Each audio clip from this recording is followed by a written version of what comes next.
Doctor Khan आपकी खिदमत में हाजिर है एक बार फिर अपने सेगमेंट उल्टी पुल्टी बातों के साथ।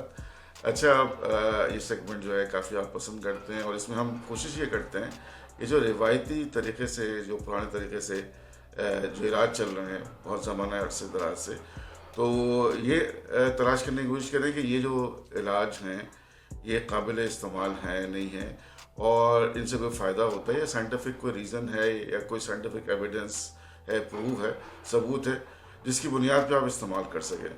तो आज बड़ा ही मज़ेदार टॉपिक है। इससे पहले कि मैं आगे बढ़ूँ, आपसे माज़रत के पीछे हमारे कुछ कंस्ट्रक्शन चल रही है, तो उस वजह से जो है आपको खड़गड़ की कुछ आवाज़ बैकग्राउंड में आती रहेगी, तो उसके लिए पहले से माज़रत ख्वाह हूँ। और आगे बढ़ने से पहले फिर मैं यही कहूँगा कि मेरे चैनल को सब्सक्राइब करें, लाइक करें और शेयर भी करें ज़्यादा से ज़्यादा वीडियो। आज हम बात करने वाले हैं कि फालिज के इलाज के लिए कबूतर के खून का इस्तेमाल। जी हाँ, कबूतर का खून, आपने बिल्कुल सही सुना, कबूतर का खून। अच्छा, मैं बात नहीं कर रहा, वो मैं वेम्पायर्स की बात नहीं कर रहा जो फिल्मों में आपने देखे हैं कि आके खून पीना शुरू हो जाते हैं गर्दन में से आपके, उनकी बात नहीं कर रहा कि वो खून पी के जिंदा रहते हैं। मैं बात कर रहा हूँ कि जिन लोगों को फालिज हो जाता है वो जो है वो खून का इस्तेमाल करते हैं, गर्दन काटते हैं उसकी, कबूतर की, और उसमें से खून जमा करके और उसको अपने हाथ पे, पाँव पे, जहाँ पे भी फालिज का असर होता है उसको लगाते हैं, ये सोच के कि ये जो खून है वो खून में शामिल हो जाएगा आपके, और फिर जाके आपका जो है वो सारा फालिज का असर ख़त्म होता रहेगा। अच्छा, मज़े की बात यह है कि इसको इस्तेमाल करने के बाद कुछ लोग कहते हैं हाँ भाई फ़ायदा तो हो रहा है। हालांकि फ़ायदा कुछ नहीं होता, लेकिन एक भीड़ चाल है। लोग रुक के सोचने की जहमत नहीं करते, उसको एनालाइज नहीं करते। एक तो लोगों के पास टाइम भी नहीं है, दूसरा ये कि मैं कहूँ कि लोग बहुत मासूम हैं, बहुत जल्दी बहकावे में आ जाते हैं। आपने देखा नहीं है पॉलिटिशियन जो है किस तरीके से बहकाते रहते हैं हमारे सारे मासूम लोगों को। हर दफ़ा वही वादे करते हैं और फिर हमारे मासूम लोग जो है उन्हीं को वोट डालने पहुंच जाते हैं, इस उम्मीद के साथ कि शायद इस दफ़ा उन्होंने सच बोला हो। खैर, मेरा वीलॉग जो है पॉलिटिकल वीलॉग नहीं है। इसलिए हम वापस आते हैं। तो बात हो रही थी कबूतर के खून की। तो जी, कबूतर का खून जो है वो इस्तेमाल करने से कोई फ़ायदा होता है या नहीं होता। अच्छा, इससे पहले कि हम आगे बढ़ें और ये देखेंगे खून में उसमें कुछ ऐसी चीज़ शामिल है जिससे कुछ होने वाला है, हमें ये समझना होगा कि स्ट्रोक क्या है। स्ट्रोक क्या है कि आपके दिमाग में जो है खून जा रहा है, पूरे जिस्म में जाता है, इस तरह दिमाग में भी खून जाता है, और ये खून जो है वो इस ऑक्सीजन और खाने पीने का सामान दिमाग के लिए ले आता है। अगर ऑक्सीजन और खाना पीना आपके दिमाग के सेल्स, छोटे छोटे सेल्स होते हैं, उनको ना पहुंचे तो क्या होता है कि वो जो है मर जाते हैं। अब ये खून की सप्लाई बहुत सारी ऐसे आ सकती है। एक एम्बोलाई होता है, एम्बुलेंस जिसे कहते हैं, वो हवा फंस जाती है नाली के अंदर, क्लॉट बन जाते हैं, या कोई ब्लड प्रेशर की वजह से नाली फट जाए। तो ये बहुत सारी वजूहत होती हैं। कभी इंशाल्लाह डिटेल में इस पर व्लॉग बनाएंगे और आपको साथ शेयर करेंगे। तो स्ट्रोक हो इस वजह से होता है, यानी कि ब्लड सप्लाई रुक रही है और सेल्स की डेथ हो रही है। अब आपकी समझ में आ गया ये। अब इसका ट्रीटमेंट आ जाए, जो कबूतर के खून की बात हो रही थी। खून जो है वो पी के आप खूबसूरत तो हो सकते हैं। ये कहीं कहीं मैंने पढ़ा है, जी हाँ, आप मजाक ना समझें, इसको कहीं लिखा हुआ था कि कबूतर के खून पीने के बेशुमार फ़ायदे। तो उसमें एक फ़ायदा ये भी था कि आप खून पिएँ और ख़ूबसूरत हो जाएं। तो खैर ट्राई मत कीजिएगा क्योंकि इसका भी कोई सबूत नहीं है। अच्छा, आगे चलते हैं। एक और चीज़ मैं बताऊँ आपको कि पिजन ब्लड रूबी, यानी कि स्टोन पत्थर जो है वो भी काफ़ी मशहूर है और उसके पहनने के भी काफ़ी फ़वाइद बताए गए हैं।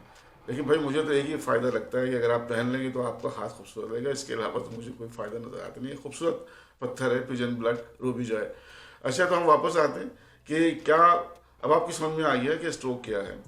तो अब ब्लड लगाने से अगर किसी का फालिज ज़्यादा इलाका या हिस्सा जो है वो बाजू है, इस मिसाल के तौर पे, तो उसमें हम खून मलने से कबूतर के क्या खून अंदर दाखिल हो सकता है? पहले तो ये सवाल है। और फिर दूसरा सवाल ये कि उस खून में ऐसा क्या है। तो जो ट्रेडिशनल हीलर हैं वो ये कहते हैं कि इसमें एथ्रोपाइटिन होता है। एथ्रोपाइटिन तो खून में पाया ही जाता है। वो जो है वो टिश्यू रिपेयर कर देता है और आपके जो है वो खून की सप्लाई को भी जो है वो तेज़ कर देता है और बढ़ा देता है।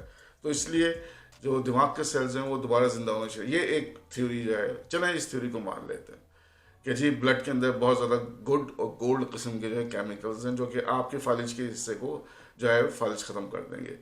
लेकिन भैया, ये खून अंदर जाएगा कैसे स्किन के थ्रू?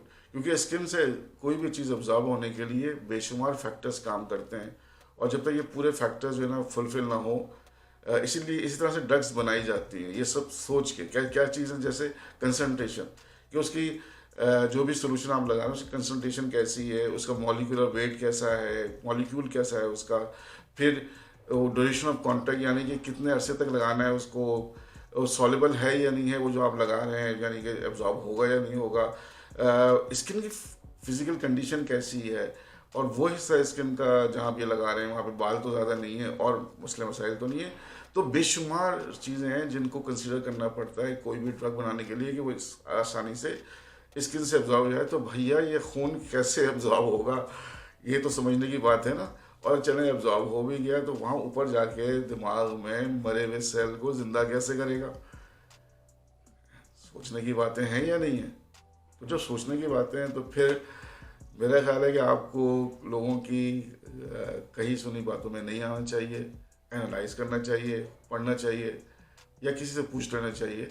और मेरी वीडियोस तो हैं ही ना, देखते रहिए मेरे वीडियोस को और शेयर भी करते रहिए, और चैनल को सब्सक्राइब कर लीजिए ताकि इस तरह की बहुत सारी मालूमात जो है आपको मिलते रहें बाकायदगी के साथ। अगले व्लॉग में मुलाकात होगी, लेकिन उससे पहले मैं आपको तंबीह कर दूँ कि इस तरह का कोई खून कोई चीज़ जो है ये सब इसका कोई साइंटिफिक रीज़न मौजूद नहीं है, कोई सबूत नहीं है, कुछ भी नहीं है, तो मत इस्तेमाल करें। जब भी कोई गैर रिवायती किस्म का ट्रीटमेंट आपके पास लेके आए तो आप किसी डॉक्टर से ज़रूर मशवरा करें, या पढ़ लें या सर्च कर लें, नहीं तो मेरे चैनल पर तो आपको कुछ ना कुछ मालूमात मिल ही जाएंगी। अनदर के बाद टेक केयर।